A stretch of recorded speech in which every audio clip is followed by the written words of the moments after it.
안녕하세요. 삶의 품격을 더하는 말씀 지혜 토크입니다. 이번에 김삼동 목사님께서 소개해 주실 책은 토미 테니의 간절한 매달림입니다. 네, 이 책은 우리에게 아주 뭐랄까 좀 도발적인 질문을 던집니다. 혹시 우리의 신앙생활이나 예배가 그냥 너무 익숙한 습관에 머물러 있는 건 아닌지? 하나님은 사실 그 이상 훨씬 더 깊고 열정적인 관계를 원하시는 건 아닌지 뭐 이런 질문들이죠.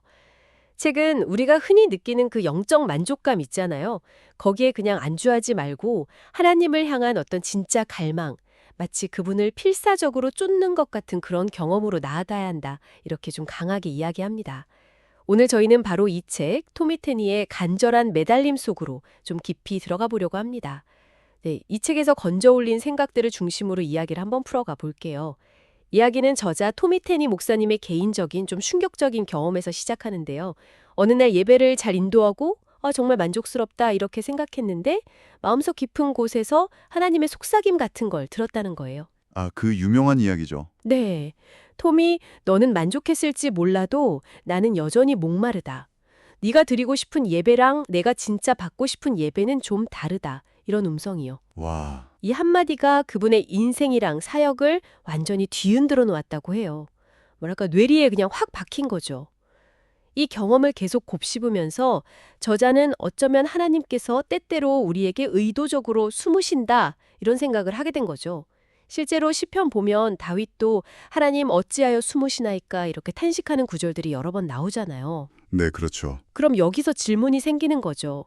왜 전능하신 하나님께서 우리를 피하시는 것처럼 보일 때가 있을까 하는. 정말 중요한 질문이죠. 근데 저자는 이걸 아주 재미있는 비유로 설명해요. 바로 술래잡기 놀이인데요. 술래잡기요? 네, 아빠가 어린 자녀랑 술래잡기를 할 때 아이가 너무 못 찾으면 어떻게 하죠? 일부러 발을 빼꼼 내밀거나 숨어있는 곳에서 머리카락을 살짝 보여주기도 하잖아요. 아, 맞아요. 일부러 좀 힌트를 주죠. 그렇죠. 왜 그럴까요? 술래잡기의 진짜 목적은 완벽하게 숨는 것이 아니라 아이가 아빠를 찾아내는 기쁨을 경험하게 하는 데 있기 때문이라는 거예요. 아하. 저자는 하나님도 좀 비슷하다고 말합니다. 우리에게서 영원히 얼굴을 돌리시는 게 아니고요. 마치 사랑하는 자녀랑 놀아주시듯이 우리가 당신을 더욱 간절히 찾도록, 그래서 마침내 만났을 때 그 기쁨이 배가 되도록 일부러 찾아지기 위해 숨으신다는 거예요. 아, 그러니까 핵심은 숨는 행위 자체가 아니라 그 과정 끝에 있을 더 깊은 만남에 있다는 거죠. 그러니까 하나님이 숨으시는 게 벌을 주거나 뭐 외면하는 그런 게 아니라는 거군요. 네, 바로 그 점이 중요합니다. 물론 구약 시대에는 인간의 죄나 교만 때문에 하나님께서 얼굴을 가리시는 경우도 있었죠. 죄는 분명히 하나님과의 관계를 단절시키니까요. 네, 그렇죠. 하지만 저자는 강조해요. 그리스도께서 십자가에서 그 죄의 장벽을 이미 허무셨기 때문에 지금 우리가 경험하는 하나님의 숨으심은 좀 다른 차원의 이야기라는 겁니다. 다른 차원이라면 네, 이건 우리를 더 깊은 친밀함으로 초대하시는 하나님의 어떤 작전이랄까, 사랑의 게임이랄까? 그런 해석이죠. 저자 본인의 일화도 이 부분을 참 잘 보여주는 것 같아요. 긴 해외 사역 마치고 집에 돌아왔는데 학교에서 오는 어린 딸을 깜짝 놀라게 해주려고 현관문 뒤에 숨어서 기다렸대요. 아, 저도 그걸 읽었어요. 재밌죠? 네, 딸이 아빠를 발견하고 너무 기뻐서 아빠 하고 막 달려오는데 그 순간 아빠는 일부러 몸을 휙 돌려서 집 안으로 뛰어들어갔다는 거예요. 네네. 아니, 왜 그랬을까요? 정말 재미있는 장면이죠. 아이 입장에서는 살짝 얄미웠을 수도 있겠지만요. 아빠의 의도는 명확했어요. 딸이 그냥 잠깐 보고 마는 게 아니라 더 필사적으로 자기를 쫓아와서 온 힘을 다해 와락 안기기를 바랐던 거죠. 더 간절하게. 네. 이 경험을 통해서 저자가 깨닫는 거예요. 혹시 우리가 주일 아침에 드리는 그 짧고 어쩌면 형식적인 예배가 하나님께는 그저 현관 앞에서의 짧은 뽀뽀처럼 느껴지는 건 아닐까. 하나님은 사실 우리가 온 마음과 열정을 다해서 당신께 매달리기를 원하시는 건 아닐까 하는 그런 통찰이죠. 그렇다면 이 숨어 계신 하나님, 우리에게 더 깊은 관계를 원하시는 그 하나님을 우리는 어떻게 만나야 할까요? 이게 단순히 열심히 노력한다고 되는 건 아닌 것 같은데요? 맞습니다. 여기서 책은 야곱 이야기를 꺼내요. 그 야복강 나루토에서 밤새 천사랑 씨름하다가 그 유명한 장면이요. 네, 당신이 내게 축복하지 않으면 가게 하지 않겠습니다. 이렇게 외쳤던 그 장면 말이죠. 이건 정말 인간적인 어떤 절박함 갈망의 극치를 보여주죠. 하지만 동시에 저자는 분명히 선을 그어요. 우리의 어떤 수련이나 의지적인 노력, 종교적인 행위만으로는 결코 하나님을 붙잡을 수 없다고요. 아, 인간의 힘으로는 안 된다. 그렇죠. 인간의 힘으로는 다를 수 없는 분이시죠. 그럼 어떻게 해야 하죠? 그냥 포기하라는 건가요? 아니요. 오히려 그 반대예요. 이게 좀 역설적인데 우리가 스스로의 힘과 노력을 완전히 포기하고 정말 절망적인 상태에서 오직 하나님의 은혜와 사랑에만 매달릴 때 바로 그때 하나님께서 우리에게 기꺼이 잡혀주신다는 거예요. 아, 그 딸 이야기처럼요. 네, 마치 저자의 딸이 더 이상 아빠를 쫓아갈 힘이 없어서 그 자리에 주저앉아 울면서 아빠, 제발 하고 애원했을 때 그때 아빠가 그제야 돌아와 딸을 안아준 것처럼요. 우리의 연약함, 전적인 의존, 그 간절한 부르짖음이 오히려 하나님의 마음을 움직이는 열쇠가 된다는 거죠. 아, 그 부분이 정말 흥미롭네요. 우리의 강함이 아니라 오히려 약함이 통로가 된다는 거군요. 근데 진정한 예배가 이 술래잡기의 구도를 바꾼다는 설명도 되게 인상 깊었어요. 네, 그거 정말 중요한 포인트입니다. 보통은 우리가 하나님을 찾는 순례라고 생각하기 쉬운데요. 저자는 우리가 진심으로 정말 마음을 쏟아서 예배할 때는 상황이 역전된다고 말해요. 역전된다고요? 어떻게? 우리가 예배의 자리에 머물러 있을 때 오히려 하나님께서 우리를 찾아 헤매는 순례가 되신다는 거예요. 와, 마치 바울과 실라가 그 빌립보 감옥 깊은 곳에서 찬양하고 기도했을 때처럼요. 그때 하나님께서 직접 찾아오셔서 옥문을 여셨잖아요. 정확합니다. 바로 그거죠. 우리가 어디에 있든 어떤 상황에 처해 있든 진심으로 하나님을 높이고 예배하기 시작하면 하나님께서 우리를 추적해서 찾아내신다는 거죠. 와, 추적해서. 네. 그래서 저자는 우리의 진정한 예배가 하나님을 위한 사랑의 덫과 같다고 표현해요. 사랑의 덫이요. 네. 그리고 하나님은 우리가 놓은 그 순수한 사랑의 덫에 기꺼이 그리고 아주 즐거이 걸려주시길 원하신다는 거예요. 사랑의 덫이라니 표현이 참 강렬하네요. 1장 3절 말씀이죠. 자신의 지혜나 능력, 경험 이런 걸 의지하는 대신에 어린아이처럼 순수하게 하나님 아버지를 갈망하고 그분의 얼굴을 구하는 것. 시편에도 나오죠. 네, 맞아요. 이것이 바로 하나님을 만나는 가장 확실한 방법이라는 통찰입니다. 우리의 예배가 그 순수한 갈망의 표현이 될 때 하나님은 외면하실 수 없다는 거죠. 하나님을 경험하는 것을 설명하는 또 다른 비유도 아주 독특했어요. 그 글렌 클라크라는 작가의 책을 인용하면서 창문의 성의 비유를 들던데요. 아, 네. 이것도 정말 기가 막힌 비유죠. 공기 중에는 항상 수증기가 있잖아요. 네, 안 보이죠. 그런데 기온이 영하로 뚝 떨어지면 그 보이지 않던 수증기가 창문의 아름다운 성의 결정체로 딱 나타나 보이잖아요. 그렇죠.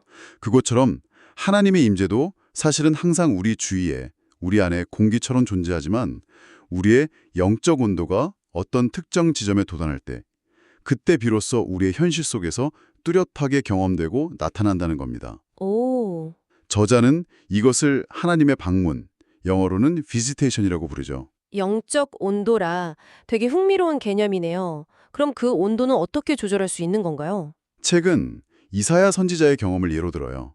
이사야 역장을 보면 이사야가 성전에서 살아계신 하나님의 영광을 보고 막 압도당하는 장면이 나오잖아요. 네, 그렇죠. 옷자락이 성전에 가득하고. 네.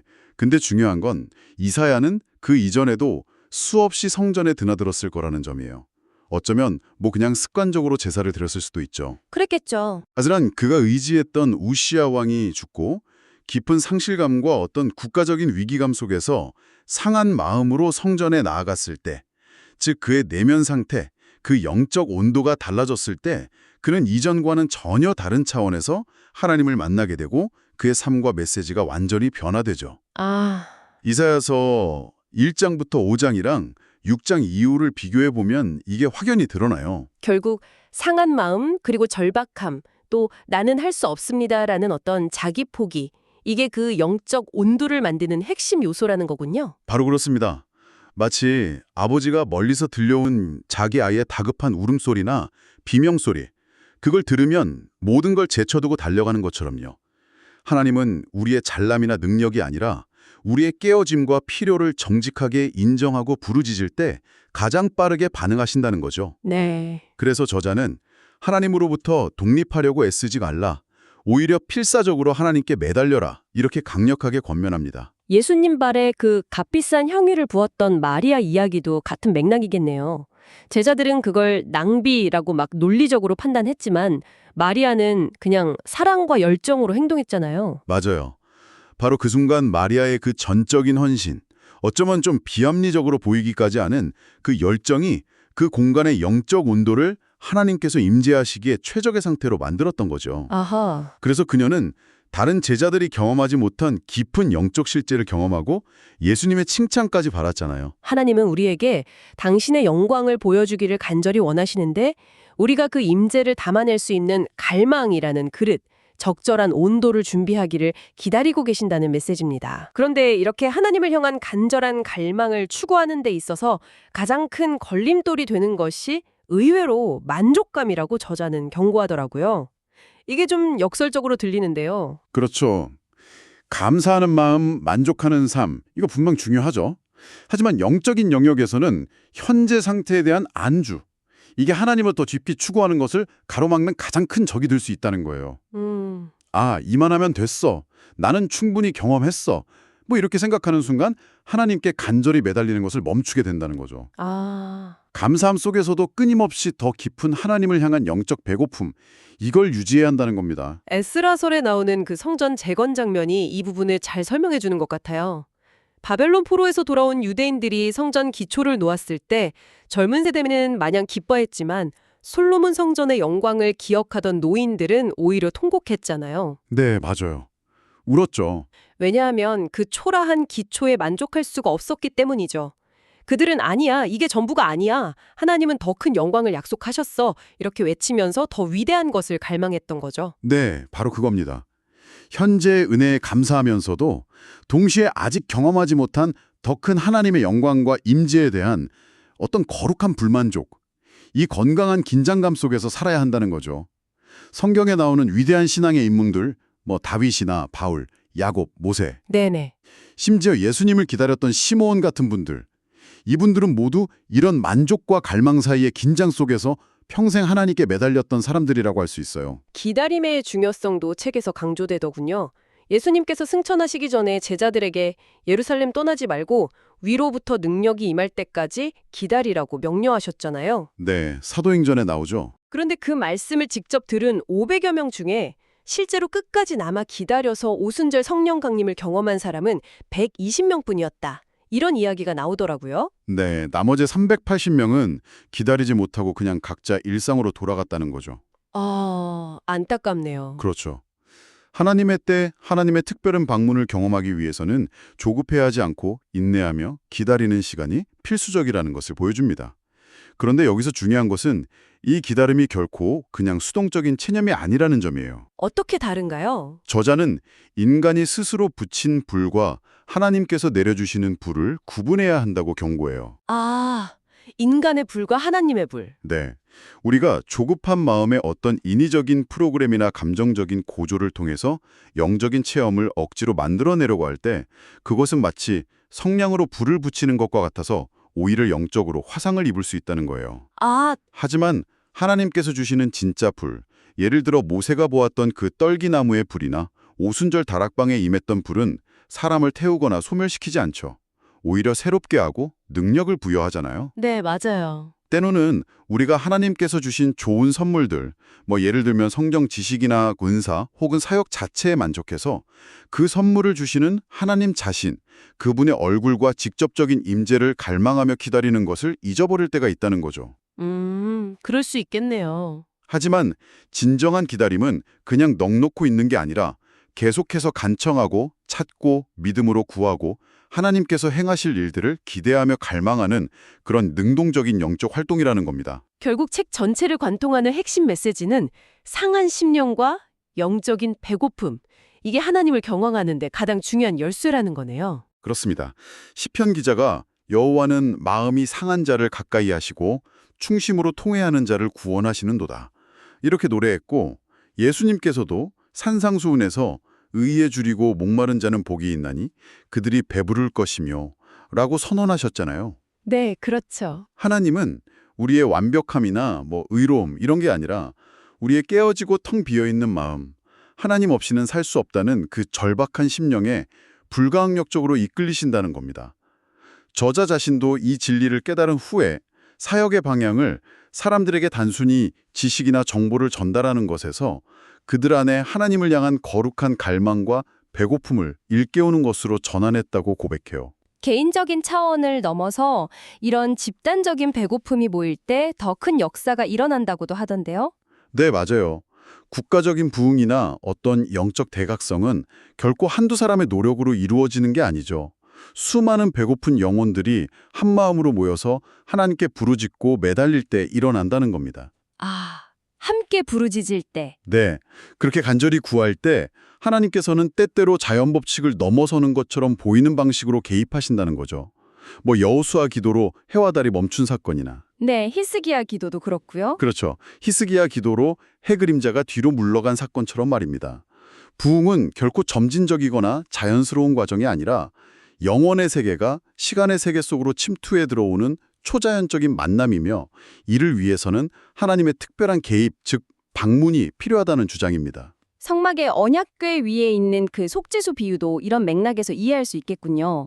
두 그룹 천사가 마주보는 그 사이 빈 공간이 하나님의 영광이 임하는 장소였잖아요. 맞습니다. 저자는 그 속죄소 위의 빈 공간을 오늘날 우리가 순전한 마음으로 함께 모여 예배할 때 하나님의 영광이 착륙하는 지점에 비유해요. 착륙 지점이라? 네.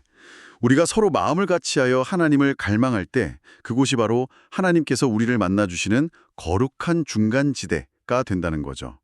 개인적인 갈망도 중요하지만 함께 모여드리는 예배의 힘을 강조하는 대목입니다. 구약에서 하나님께서 특별히 언급하신 5 인물, 노아, 다니엘, 욥, 모세, 사무엘 이야기도 참 인상 깊었어요. 이들이 마치 하나님의 마음으로 통하는 어떤 비밀 통로를 아는 사람들 같았다고 묘사되더군요. 네. 에스겔서나 예레미야서를 보면 하나님께서 심판을 결정하신 상황에서도 비록 노아, 다니엘, 욥이 거기 있을지라도 혹은 모세와 사무엘이 내 앞에 섰다 할지라도 뭐 이런 식으로 말씀하시는 장면이 나와요. 네, 맞아요.